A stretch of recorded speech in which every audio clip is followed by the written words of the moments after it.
Do you want to know how to get from pictures like these to something like this? In this video I want to show you how to take 5 raw images and convert them into an HDR image using a tool called EasyHDR. I'm using pictures taken with my Mavic Air for this video, but any drone with AB capabilities is just fine for this job. You could even do it manually by turning up the exposure for each picture manually up and down. But this is of course a problem, or could be an issue, as the drone might move slightly due to the time it takes to dial in the settings. If you're new around here and want to improve your video skills and learn about e-wheels, then consider subscribing for my tips, tests and tutorials.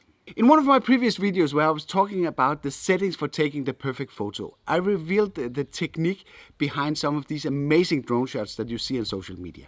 The technique is called bracketing or auto exposure bracketing, and it's basically a series of pictures taken at different exposure levels combined into a single image with maximum information in the dynamic range. If the term dynamic range is new to you, this is basically all the information that is contained in the image from light to dark. When shooting photos with the Mavic Air or the Mavic Pro, the sensor can't contain all the information in high contrasty scenes, so information will get lost either in the dark or light areas.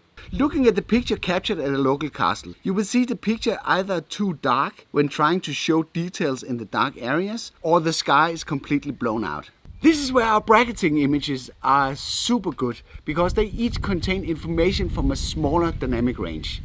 Combining all that information into a single image will give us a large dynamic range. With HDR or high dynamic range pictures, you will be able to preserve details in both the light and dark areas at the same time, something that's normally impossible. Once you have captured the raw images, they need to be imported into a third-party tool to be assembled or merged together to one single HDR image. Today we're using EasyHDR, that is a very easy to use and relatively inexpensive way to get started by generating HDR images, but more about that later. Let me show you how easy the workflow is. And the EasyHDR is available for both Windows and Mac. So this is how the basic interface looks when you start, and you press here to start a new project.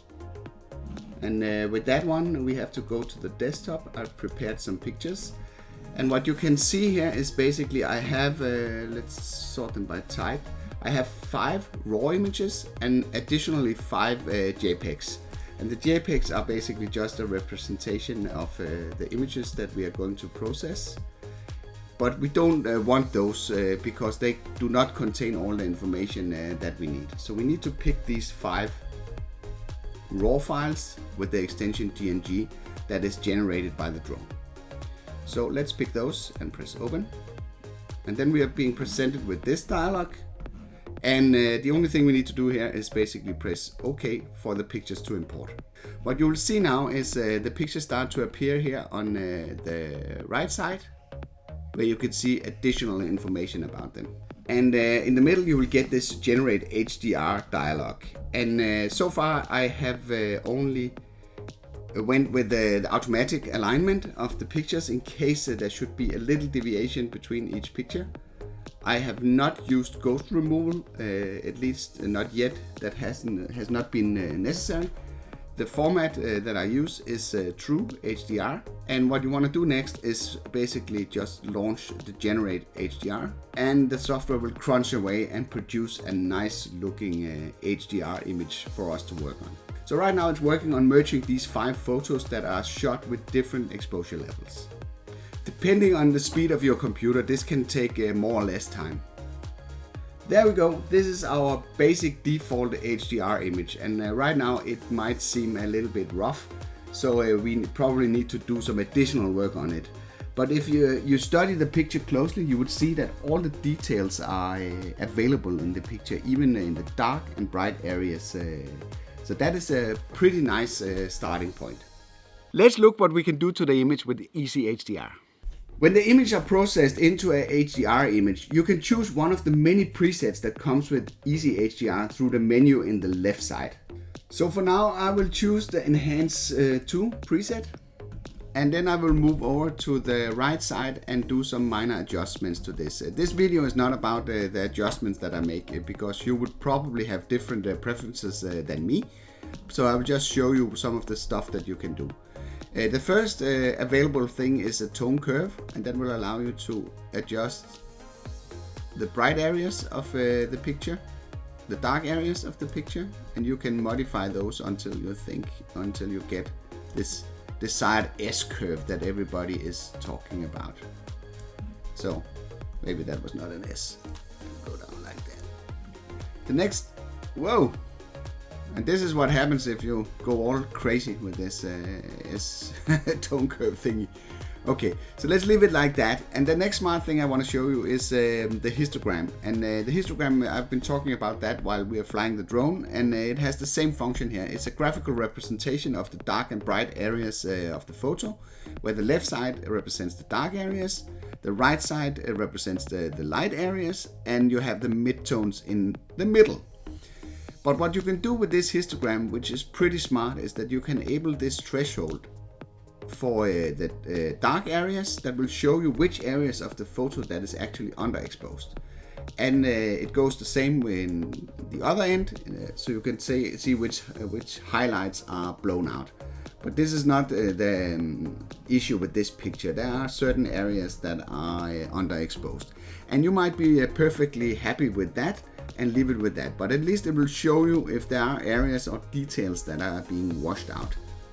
So down here, there's the tone mapping where you can do some fine adjustment. I can play around with this, adjusting different details of the picture in this section. So let's just leave it like that. I can play around with the sharpness of the picture. There's several options to play around with here. The next section is the color saturation. And I can play around with the saturation of the picture, as you would more or less expect. So this is the global saturation. I can also go in here, say, okay, I like that, but maybe I think there's a little bit too much orange. I can take that out of the picture by adjusting on the individual colors. And I can do the same with the brightness down here. And also here I can adjust the overall color of the picture. I want to change the color temperature. I can do that. I can make it blue. Or I can pull it up here and make it completely red. And also there's this white balance picker tool, and I do have a comment to that one, because the problem is that if you pick a surface inside the picture that you think is white, it's actually not white. When you shot it, it's not white. So that's why I don't think this tool is very useful. So it's much better to try and adjust this like that. And there's also these other parameters, the tint and the hue, that you can control. And also the vignetting, where you get dark corners. So I can do like that. So I get this old school camera look. Let's say that we are happy with the picture more or less as it is right now. We can take away those. Then, but basically I don't like the sky. So for that purpose, there's actually a layer tool inside EasyHDR. And what you can do here is you can add a layer mask that will allow you to adjust a certain part of the picture. And let's say I want to play around with the sky here.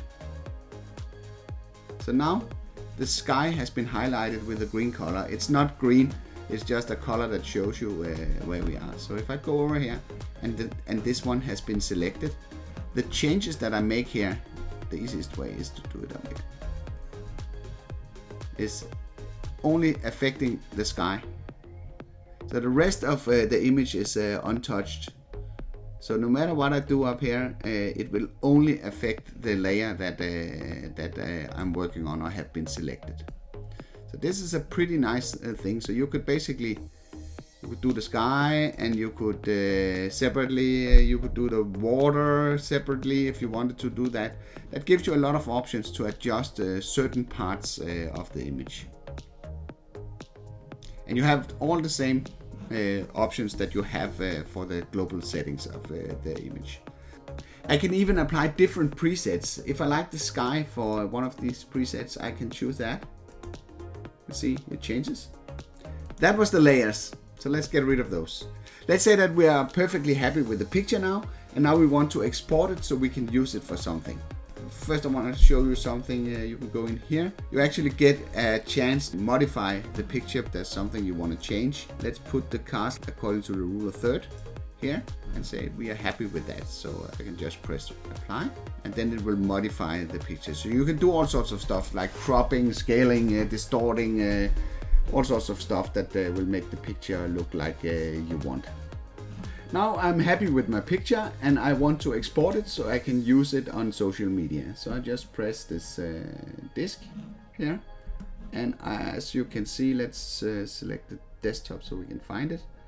And you can see the options down here. You can export it as JPEG, you can as a TIFF. That would be particularly good if you need to do some extra work on the picture. But let's just pick PNG for now, and I press save. So now I have a PNG picture here, nicely rendered out from these raw images. The final thing that I want to show you is that you can basically save the project as well. So if you go in here under File, then Save Project. Let's also save that on the desktop, and you can name it anything. And if you just press Save, it can embed all your raw images into the final file. So if you press Save here, it could also have included the generated HDR picture, but the most important stuff to keep saved in the project is of course the raw files. So now it generates a EasyHDR archive out here that you can use to work on later on if you want to revisit the picture and do some additional work. If you want to continue working with the photo in another editor, you need to save this as a TIFF file, and I would choose 16-bit to get as much information included as possible.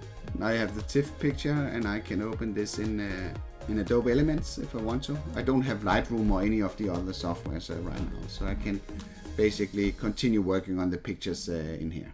EasyHDR can do much more than what I've shown in this video, but this should give you a basic idea what the software can do. The program has some limitations to the editing part, so you might decide to export your image to Lightroom or Photoshop to finalize your edit. There's also support for that part from within EasyHDR to make the process seamless. I'm relatively new to taking pictures, and I'm sure many of you master this discipline many times better than me. So throw a comment in the comment section below and tell me what you think I should have done differently. With that being said, it's important to point out that post-processing of images is an art form. It's you that decide what looks best, but be open to criticism. It's the only way for you to get better. You can download EasyHDR from the link in the description below. It will cost you about $39 for a home user license. EasyHDR is also available as a demo version, so you can actually try out what I showed you in this video before you decide to purchase. Have you decided to get the Mavic Air yet? If not, then maybe you should watch the 3-month review that I recently posted here on the channel. You can access it by clicking this card. Hope you liked this video. If so, then give it a like, because this really helps me to understand if you want more of this kind of content. Thank you for watching and see you on the next one.